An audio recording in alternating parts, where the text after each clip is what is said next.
Star Citizen has come a long way in the last 12 months, and I'm sure there are many of you out there who are looking to get into this incredible game. It's quite hard to work out which is the best package for you without overspending.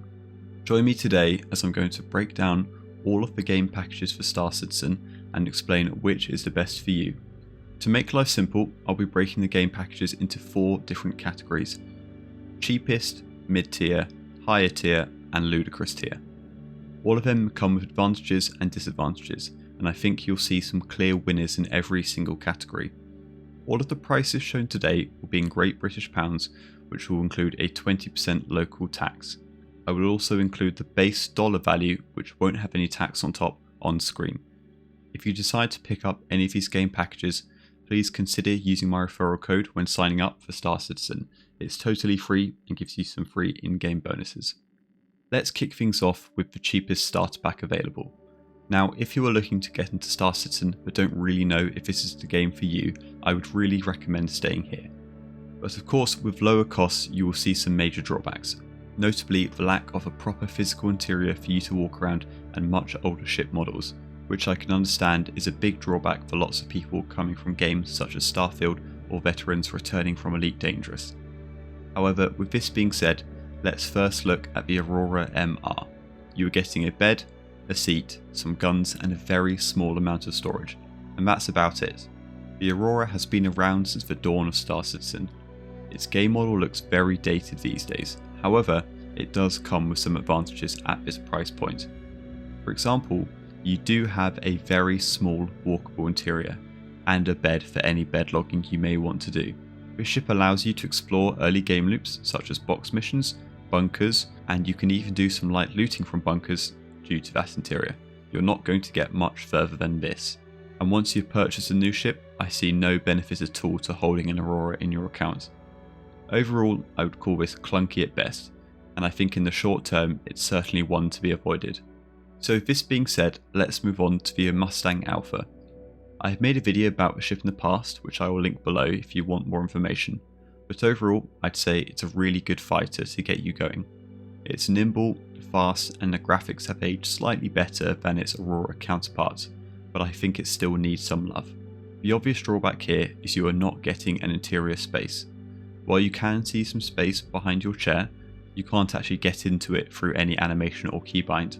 The Mustang Alpha packs a bit more guns, however when in combat you need to be incredibly careful not to lose your shield to ballistic fire, because the engines on this thing are made of fiberglass, and frankly that's being mean to fiberglass.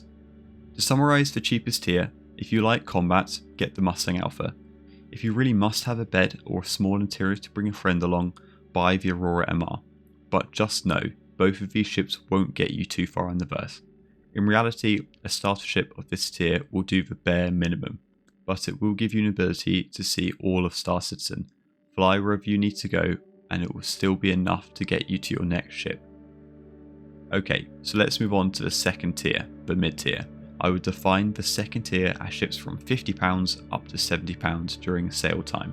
This tier ranges at a roughly 15 to 20% off breakdown during the festive times, and therefore some ships in this tier are only 10% more than the cheapest tier.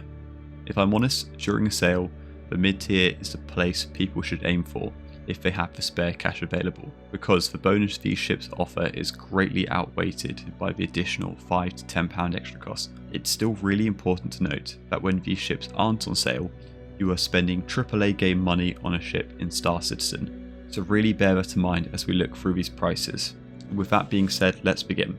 The C8X Pisces is a really strong contender.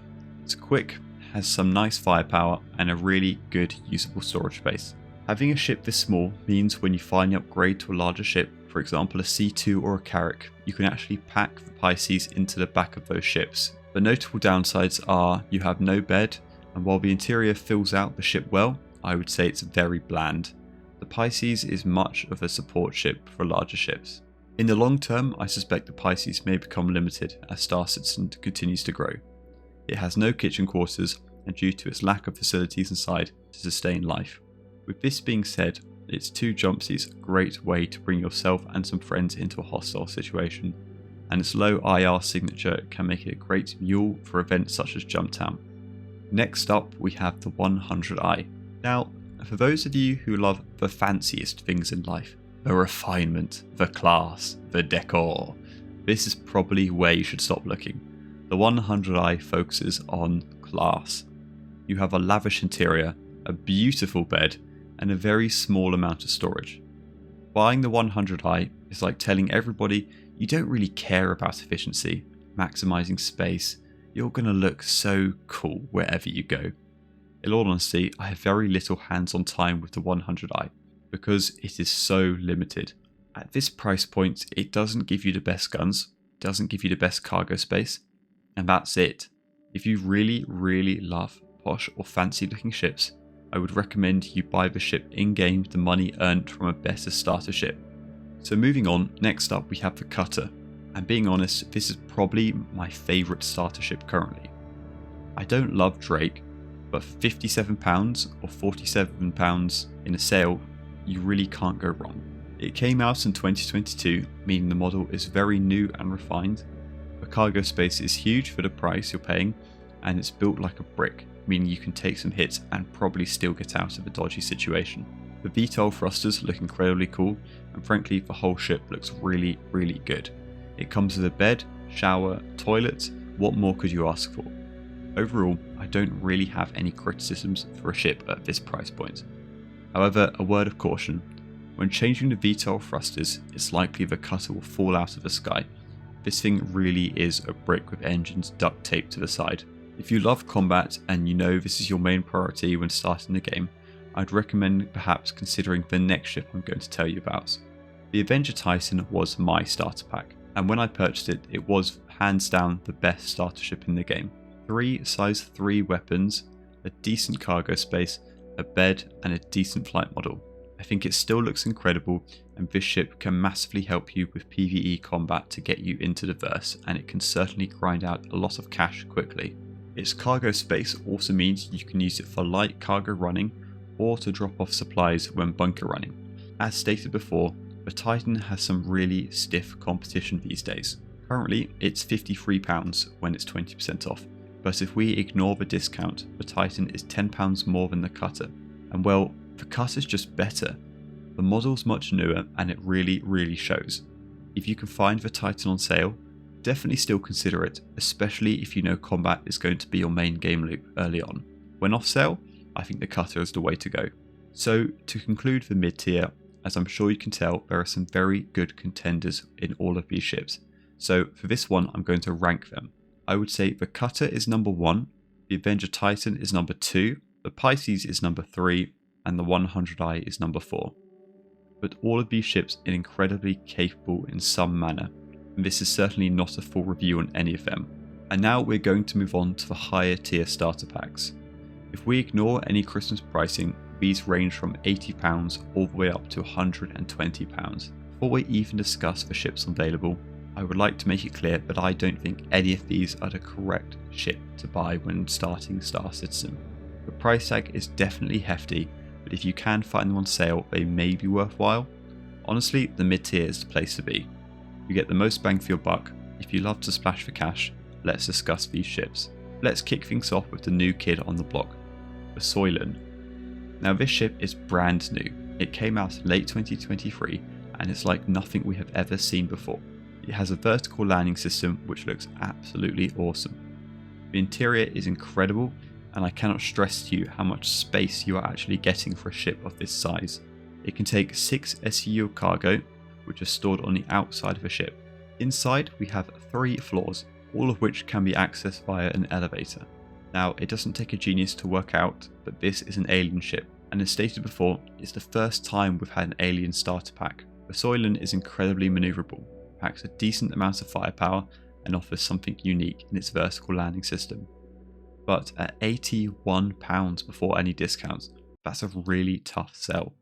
And while the vertical landing system is cool, it gets frustrating very quickly because most hangars in Star Citizen are horizontal entry, and the Soylent is very tall.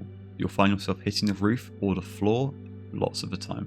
When on sale at £69, that's a nice price. It could be an option if you really love alien tech, but personally I'm not sold on it. Next up we have the Nomad. The interior is beautiful, the reddy orange design language is amazing, and it has the only pickup truck cargo style bay in the game. This is big enough to fit a single-seater rock mining vehicle in the back, so you can enjoy solo mining with this ship. The disadvantage really comes at the price tag. In game, if you were to join a crew of other people, you could grind out the cash of this ship in a couple of hours maximum. So this means you are paying at least £25 more than a starter ship, and I don't really think it's worth it. The ship has no huge downsides right off the bat that makes me hate it. If you are looking to buy this game for the first time, having watched maybe a few videos or taken part in Free Fly, it's just too much money. So next up we have another all-in fighter starter pack. The Arrow is all about combat. It's literally just a light fighter. It's a very, very good light fighter. And once again, I think you're falling into a trap of paying too much for one game loop. Earlier on, when discussing the cheapest tiers, I said all of these ships can show you everything Star Citizen has to offer. The Arrow can, but it's very limited, and when paying this much, I would expect some form of interior or cargo grid. Once again, you have no interior, a small fuel tank, and the stock loadout on the Arrow is horrible, so it's not going to be a very pleasant grind. In game, the Arrow costs well under 1 million credits, and I would recommend picking it up there instead of in this pack. So moving on, we have what was once the best starter ship. However, Cloud Imperium Games has now increased the price quite a few times in recent memory, a point where I think it's just getting too expensive. The Cutlass Black is an incredibly capable machine. It has a very large interior, 2 bunk beds, and tons of guns and a capable cargo space for a ship of this size. The game model is decent for something of this price, but at £120, you are really committing a lot of money into a game you're not too sure about at this point. But if we ignore that, the Cutlass Black does everything you could need and everything you could ask for. If you are picking up this game with a group of friends, one of you could buy the cheapest starter pack and one of you could buy the Cutlass Black, and you could very, very easily enjoy the game with the Cutlass Black. At the top tier, I would say this is the best starter pack if you really think you need to spend this much on the game. The Freelance falls into a similar position. This seems to be the ship less people talk about, and I can totally understand why. Once again, it has a turret so you can bring a friend, a decent interior which is incredibly dated, and there's nothing really too bad about the ship. But like many missed ships, it just falls into obscurity. The guns are in a slightly awkward position, which makes it kind of difficult to fire. The flight model is slightly slower than the Cutlass Black, so that's definitely something to consider. I'd say this ship is definitely something to consider in game, but 99% of the player base will never even fly it and won't bother to look at it. So the Hornet F7C is our final all-combat starter ship, and it falls into the same boat of the Arrow. It's just too min-maxy for a starter ship in my opinion.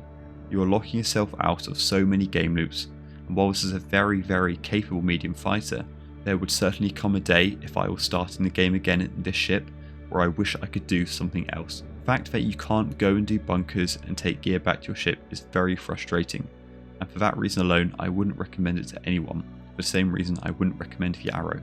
So to summarise this tier, it's sort of a tricky question, and I hope it comes across in this video that I would feel uncomfortable recommending anyone spend this much money on a game to start off with. For context, the average account in Star Citizen has spent $127 on the game, that's excluding any local tax they haven't counted. This means the average account is basically a Cutlass Black. Now I have nothing against spending money in Star Citizen, nor do I have anything against other people spending money in Star Citizen, but I think it's really important you play the game before you make this decision.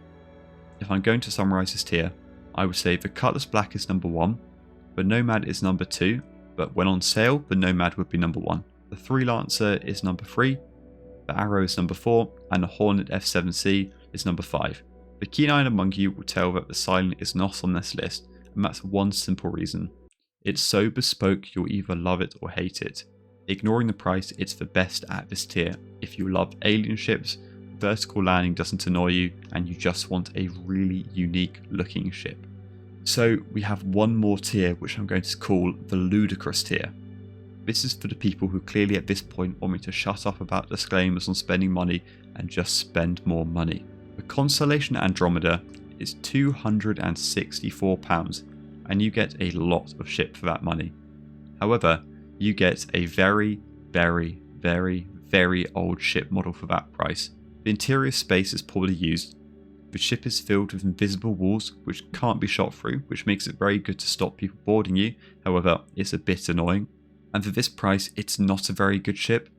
Honestly, if you want to spend this much money on day one, go buy a starter pack and upgrade it to a Mercury Star Runner. And now we have the starter pack of all starter packs. I'm sorry, but calling this a starter pack is an outright lie. The UEE Exploration 2950 starter pack is a mere £1,056. Yes, my friends, you heard that correct. This starter pack costs more than your computer at times, and more than your GPU for a lot of people, unless you bought a 4090. But tell me, Ben, what do I get for all my money? Well, you'll be happy to hear you receive a Carrack Exploration, which comes with a very fancy white skin, a C8X Pisces, a Cyclone RN, a Terrapin, a Dragonfly Black Edition, which is actually just the standard edition, but it sounds cooler, a Freelancer Dur, just in case you didn't have enough ships. So the question you're all waiting to know, would I recommend this pack to anyone? No. It's just stupid. I'm not even going to discuss it any more than this. It's stupid. The only reason you'd buy this pack is because you want a Carrack and it's not currently available in store and you're not willing to wait for it to come back on sale. If this is you, please just go and grind the money in game, or just go use someone else's Carrack for now. It's on sale a few times a year and you don't need to spend this much for it. If you want a genuine reason why you shouldn't pick up this pack, it's because if you are looking to CCU or upgrade a ship from this pack, you have to melt the entire pack to undo a CCU chain. And trust me, this is a pain you never ever want to feel. It's so frustrating to do and can genuinely lose you hundreds of dollars of saving in the long run. So there we have it, folks. Every single starter pack in Star Citizen. As ever, if you do have any questions, feel free to ask me in the comments below. And if you do decide to pick up any of these ships, if you could use my referral code, that would be greatly appreciated. This will give you some extra benefits in game, and it's a free way to support the content which I create. So if you've watched the whole video and you don't know which ship you should pick, I would ask yourself this question: can I only afford the base version of Star Citizen? If yes, then the answer is the Mustang Alpha. It's a decent fighter and can easily get you into a better ship in no time. If you can afford £10 more or $15, get the Cutter or the Avenger Titan if you really love combat. Star Citizen is like no other space game. You are not locked to your seat, and it's a joy to come from games in which you are locked to that sort of gameplay. The fact that you can walk around your ship, place items, make it yours, explore the verse together with no limitation on what you can do with your own vehicle is an incredible feeling. And with that being said, folks, I would like to take one more moment to thank you all for watching and supporting me for the last year and a half. If you could take a moment to subscribe if you haven't done already, go ahead and follow me on Twitch where you'll find lots more Star Citizen content. So thank you so much for watching, and I'll see you in the next video.